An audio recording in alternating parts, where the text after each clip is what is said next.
नमस्कार साथियों, स्वागत है आपका अपने ही यूट्यूब चैनल बीरू एकेडमी पर। यार आप लोगों के बार बार कमेंट आ रहे थे कि बीएड वर्सेस बीटीसी में क्या कुछ नया अपडेट देखने को मिल रहा है। तो बात करेंगे इसी संदर्भ में कि आखिर क्या कुछ नया होने वाला है।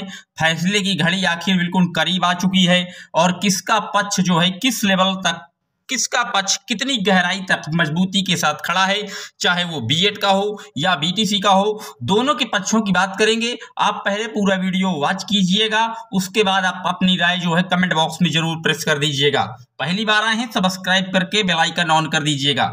डियर देखिए, जैसा कि आपको पता ही है कि राजस्थान की जोधपुर हाई कोर्ट ने एनसीटीई के गजट 2018 को निरस्त किया था। उसी के आधार पर यह मामला जो है इस समय देश की सर्वोच्च अदालत सुप्रीम कोर्ट में चल रहा है।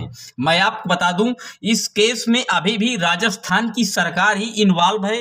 वो केवल उसी गजट को जो जोधपुर की हाई कोर्ट ने रद्द किया है, उसी को सुप्रीम कोर्ट में भी रद्द करवाने की फिराक में जुटा हुआ है। बात करेंगे कि आखिर इलाहाबाद हाई कोर्ट में जो इस संदर्भ में मामला चल रहा है वहां क्या हुआ था।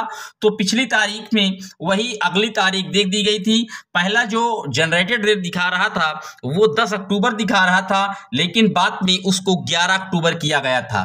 लेकिन 11 अक्टूबर को इलाहाबाद हाई कोर्ट में कहीं कुछ होने वाला नहीं है डियर, क्योंकि अगली जो 12 अक्टूबर है उसमें एडवांस लिस्ट जारी हो चुकी है और इस केस को 12 अक्टूबर को फाइनल सुना जाना है सुप्रीम कोर्ट में।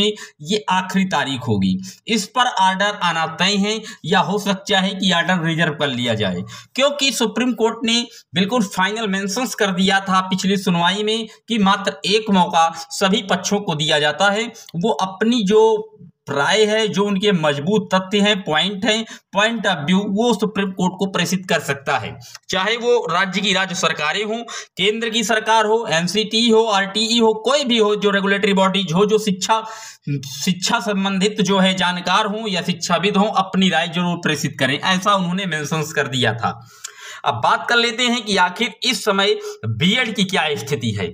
तो देखिए डियर, इस समय बीएड की स्थिति अगर देखा जाए तो अभी बीएड के साथ कुछ राज्यों की राज्य सरकार जो एसएलपी है उसमें दायर किए हैं कि महोदय हमें जो है बीएड को अपने यहाँ प्राथमिक में जो है वो बनाए रखना है। उसके कई कारण उन्होंने हवाला दिया, जैसे उत्तर प्रदेश की सरकार ने भी एसएलपी में बीएड का पक्ष लिया है। उन्होंने गुणवत्तापूर्ण शिक्षकों की बात की और पिछली भर्ती का भी जिक्र उन्होंने अपने दिए गए लेटर्स में किया कि 68,500 शिक्षक भर्ती हुई थी और उसमें मात्र बीटीसी के अभ्यर्थी जो है वो बैठे थे और उनसे उन्होंने पूरी सीटें नहीं भर पाई थी। जो क्वालिफाइंग मार्क था, काफी ज्यादा पद रिक्त रह गए थे।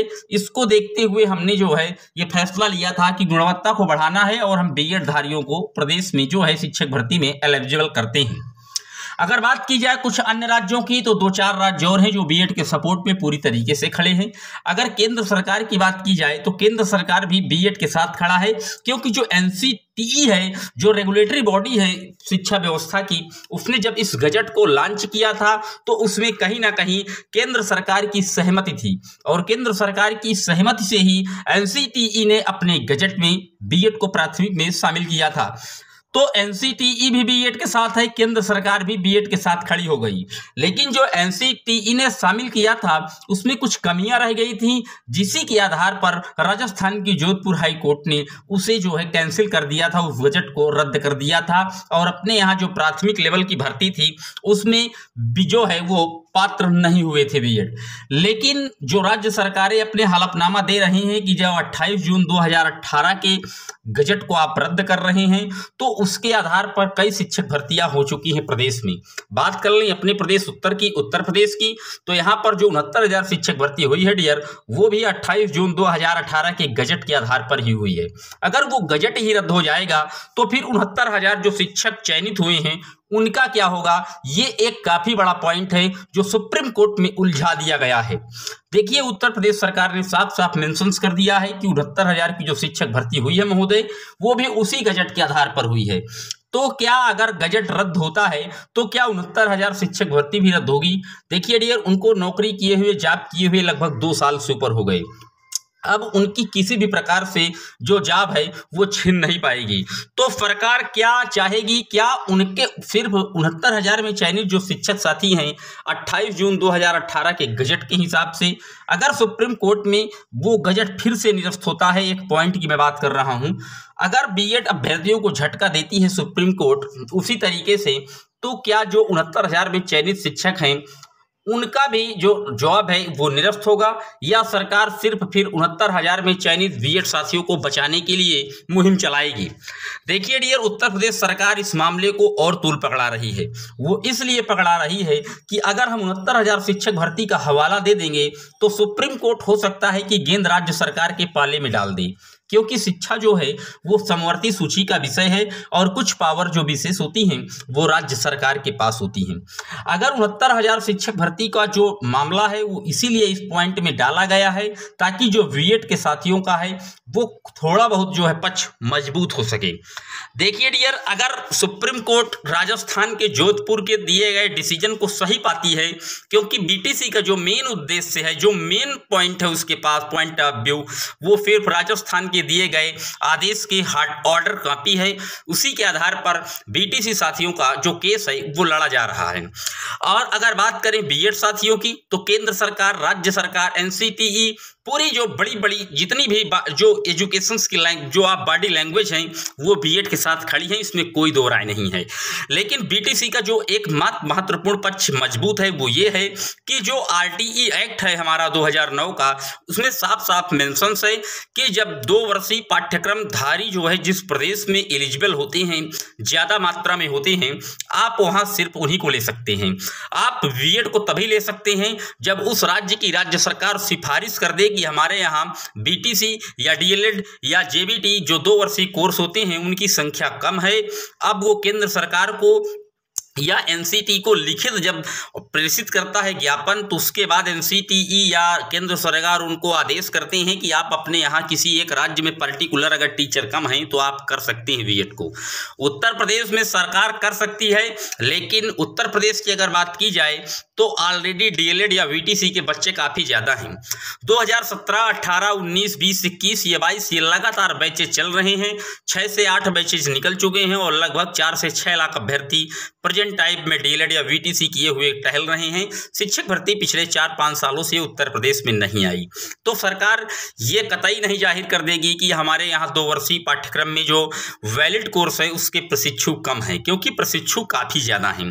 हाँ, सरकार गुणवत्ता का हवाला जरूर दे सकती है, लेकिन उसके लिए सरकार को एक यूपीटीईटी करा के और उसका जो प्रतिशत है वो दिखाना होगा। मानते हैं 68,000 का मुद्दा सरकार उठाएगी कि बीएड के छात्रों ने 69,000 का, इसमें काफ़ी ज़्यादा जो झंडे हैं वो बीएड के अभ्यर्थियों ने गाड़े थे 69,000 में जब बीएड एलिजिबल हुआ था।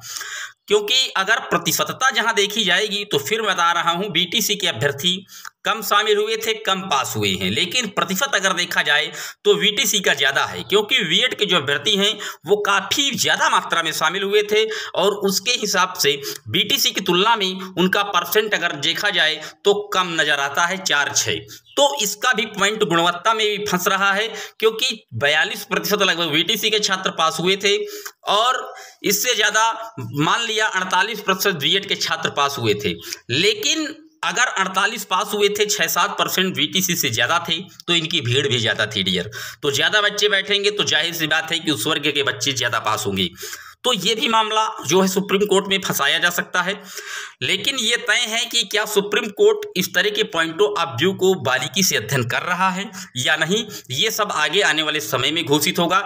लेकिन अगर आज की डेट की बात की जाए तो अभी बीएड जो है साथियों का कहीं से कोई कुनबा कमज़ोर नहीं है डियर। देखिए, ये 69,000 जो शिक्षक भर्ती हुई है उत्तर प्रदेश में, ये कहीं ना कहीं इस केस को और पेचीदा बना रही है और सुप्रीम कोर्ट भी अभी हो सकता है कि इस तारीख को जरूर वो फाइनल कर रहे हैं, लेकिन हो सकता है कि फाइनल डिसीजन ना पाए, क्योंकि काफ़ी ज़्यादा पॉइंट इसमें फंसे हुए हैं। अगर आरटीई एक्ट अपनी पुरजोर समर्थन करता है वीटीसी साथियों की तरफ से, क्योंकि आरटीई जो एक्ट है उसके भी रूल्स और रेगुलेशंस को सुप्रीम कोर्ट लगातार जो है रीड कर रहा है और उसके हिसाब से जो ये एनसीटी का गजट था उसमें कुछ कमियां हैं डियर। अगर उसी के आधार पर ही राजस्थान ने एनसीटी के गजट को रद्द किया था, अगर उसी पॉइंट ऑफ व्यू को लेता है तो ये मान लीजिए 1% के लिए कि बीएड के ऊपर खतरा मंडरा सकता है। लेकिन अगर 1 पॉइंट बीएड हट भी जाता है, मान लिया गया, तो क्या सरकार फिर उसे बैकडोर से एंट्री दिला सकती है? जी हाँ, उसके लिए सरकार को फिर से एनसीटीई के गजट में फिर से संशोधन करना होगा, लेकिन ये एक टेढ़ी खीर होगी, क्योंकि प्रत्येक राज्य की राज्य सरकार से अगर मशवरा करके संविधान में संशोधन करना पड़ा केंद्र सरकार को, तो कुछ राज्य जरूर ऐसे होंगे जो केंद्र सरकार की कही गई नीतियों पर पूरी तरीके से जो है आप कह सकते हैं कि सहमत नहीं दिखेंगे। और जिस राज्य में सहमति नहीं दिखाई, अगर ज्यादा मात्रा में ऐसी हुई तो फिर हो सकता है कि वो गजट पुनः ना बन पाए, तो कहीं ना कहीं फिर एक दिक्कत की बात हो सकती है। लेकिन अगर आज की डेट में बात की जाए तो अभी तो दोनों पक्ष लगातार अपने अपने point of view supreme court में प्रेषित कर रहे हैं। ये आने वाली इसी अगले सप्ताह जो होने वाली सुनवाई है डियर, आज 6 तारीख है, आगे आने वाली 12 तारीख को सुप्रीम कोर्ट पे यह मामला जो है वो रफा दफा किया जाएगा। इसका आर्डर जरूर रिजर्व होगा, हो सकता है उस दिन आर्डर ना आए लेकिन आर्डर रिजर्व होगा। इस संदर्भ में अब कोई सुनवाई नहीं होगी, क्योंकि एडवांस लिस्ट जो जारी की गई है उसमें काफ़ी ज़्यादा टाइम और काफ़ी ज़्यादा मेन पर्पस के साथ इसको आज 15 दिन पहले जारी कर दिया गया। सिर्फ इसी केस पर सुप्रीम कोर्ट का पूरा फोकस और ध्यान है डियर।